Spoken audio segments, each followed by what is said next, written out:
Kembali di ngobrol bareng Gus Miftah Los Rarewel.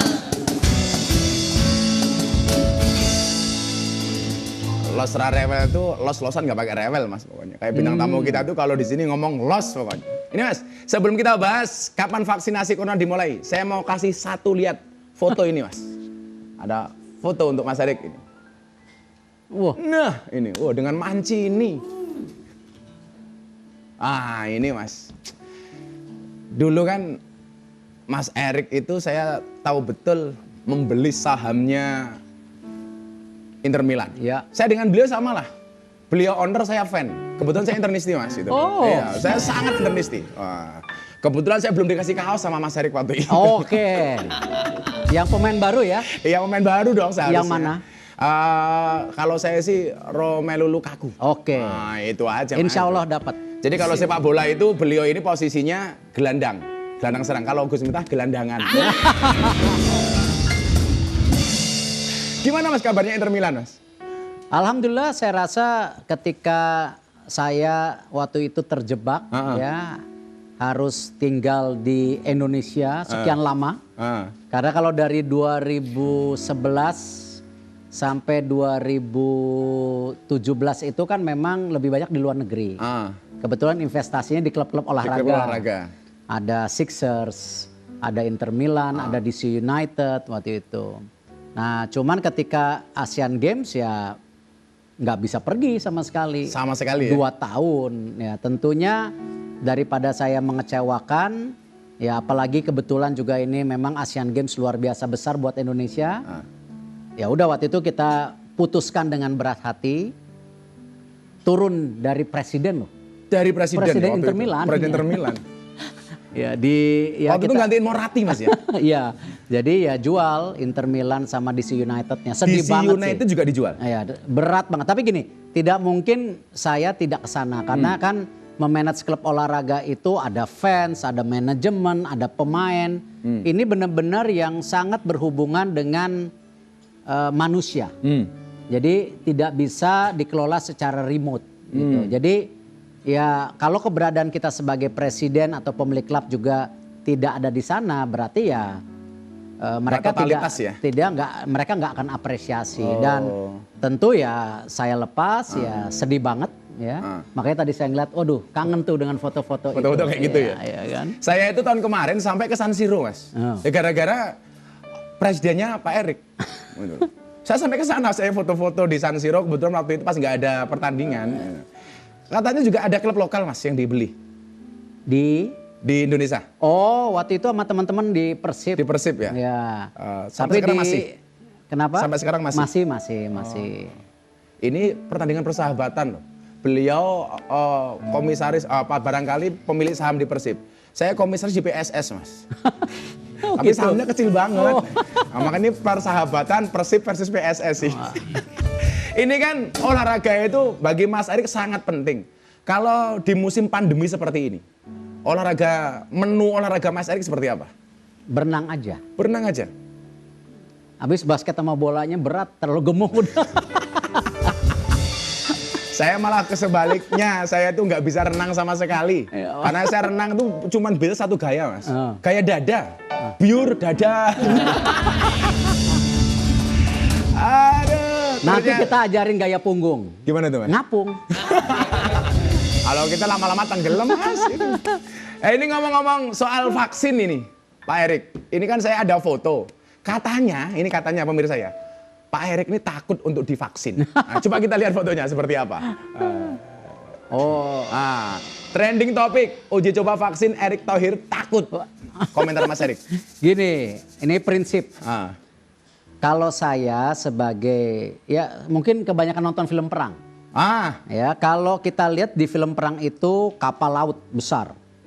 Ya, ketika ada peperangan, kapten kapalnya kabur duluan atau belakangan? Belakangan. Ya, saya melihat ya sama ketika jenderal pun, ya dia harus memimpin.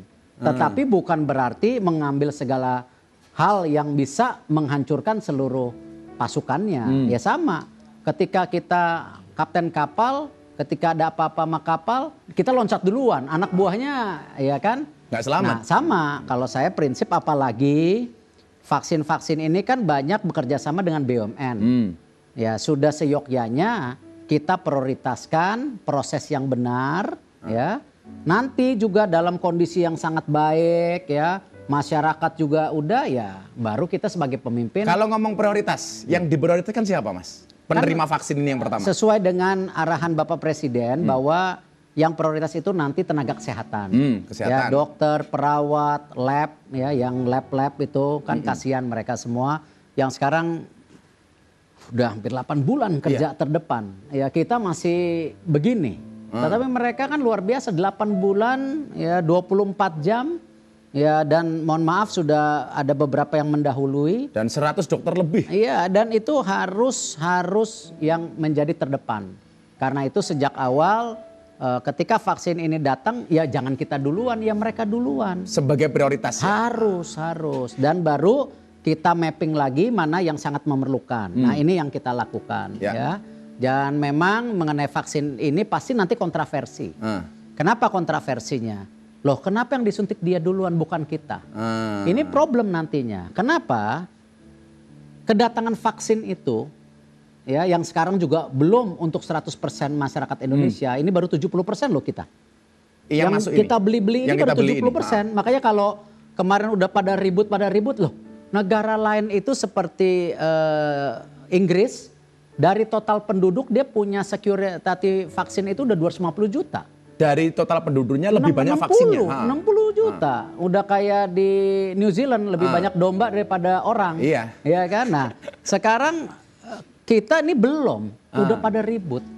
Nah, apalagi nanti akhirnya ketika kita nggak mencukupi, terus kedatangan vaksin ini bertahap, ribut lagi. Dan kenapa ternyata dia Pak Erick bukan udah pakai. saya? Wah, duluan loh. Wah, duluan pasti. Ini kan sudah 8 bulan Mas ya. Tapi dari bulan Maret kalau nggak salah. Corona juga belum bisa turun, bahkan angka kematian terus naik ini kan. Apa langkah konkret sebagai ketua KPC ini Mas? Ya. Jadi memang ada 4 langkah yang kita lakukan bersama-sama. Tentu nggak bisa saya. Ya, tadi saya suka tim olahraga yang bertim. Sama. Tidak mungkin suksesnya Asian Games kalau tidak ada tim. Sama hari ini suksesnya tadi di komite karena semua kementerian harus bergotong royong. Tapi suksesnya semua rakyat harus ikutan. Nah, karena itu 4 langkah yang kita harus terus lakukan. 1, sosialisasi.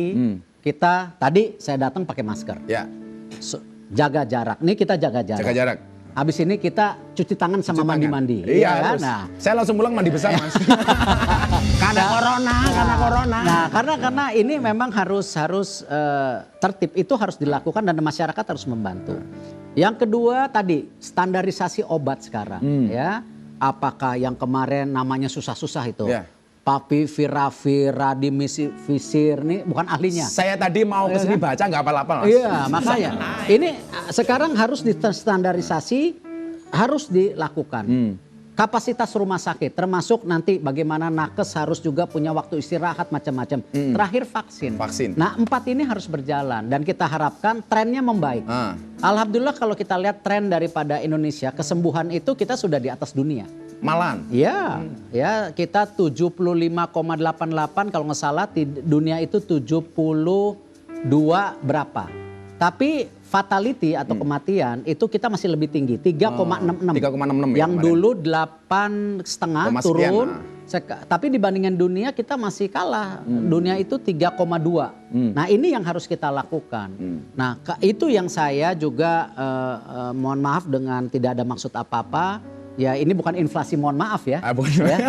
Tapi ini mohon maaf karena kenapa? Kalau tadi masyarakatnya tidak bersama-sama,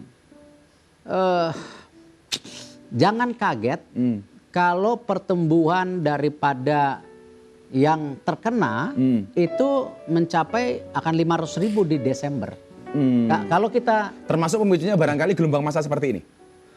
Saya melihat begini, makanya kan saya bersama Pak Mendagri menyampaikan beliau juga Pak Tito bahwa jangan sampai suksesnya pilkada tapi gagalnya mencegah COVID. Ya. Ya, kalau di luar negeri, di Eropa, Amerika sekarang sedang sibuk yang namanya second wave musim dingin. Nah, kita juga sekarang sedang sibuk apakah yang namanya pilkada atau sekarang yang kemarin ya, ini minggu kemarin itu ada demo besar-besaran ya, bukan kita tidak mendukung demo ya. Yang namanya kritik Dan kita tidak anti demo ya. Kritik itu wajar, kritik wajar. Demo itu sesuatu yang wajar. Tetapi kan kalau sampai juga tadi ya ada yang terkena bahkan nanti parah. Nah, ini kan tanggung jawab bersama. Ya. Walaupun gimana seorang ibu kehilangan anaknya, seorang anak kehilangan bapaknya kan nggak enak. Nggak mungkin ya. Nah, itu yang makanya sejak awal kita sangat mengharapkan partisipasi dari masyarakat sih. Saya lihat baca berita begini, Mas. Kan Pak Luhut juga ditunjuk untuk beberapa daerah. Sementara Pak Erik ini kan ketua komite. Nggak overlapping, Mas? Enggak, saya rasa kan Pak gini, strukturnya itu jelas ada Pak Erlangga, pengambil kebijakan. Saya itu wakil ketua 4 yang melaksanakan sebagian dari tugasnya. Yang terpenting apa? Sejak awal bahwa sebagai pelaksana saya mempercepat, mensinkronisasikan dan mensupport. Karena kenapa? Semua kebijakan tetap ada di menteri terkait. Contoh, subsidi gaji itu kan di Kemenaker. Nah, sama ketika Pak Luhut juga membantu kita di beberapa daerah. Dan beliau itu wakil ketua sudah. Jadi bukannya tidak pernah ada. Nah, beliau dengan background militernya, apalagi ada operasi justisi TNI Polri, Pak Doni juga militer. Saya rasa tim yang baik untuk disinergikan karena dari awal sendiri yang namanya komite ini kan mensinergikan antara tadi ekonomi dan kesehatan, walaupun kesehatan nomor 1. Jadi kalau lihat formasinya, kalau bola winning team lah, Mas ya. Tetap jangan kemana-mana, obrolan saya masih banyak lagi dengan Mas Erik. Tetap di iNews setelah jeda iklan berikut ini. Jika teringat tentang dikau jauh di mata dekat di hati, tak ada niat untuk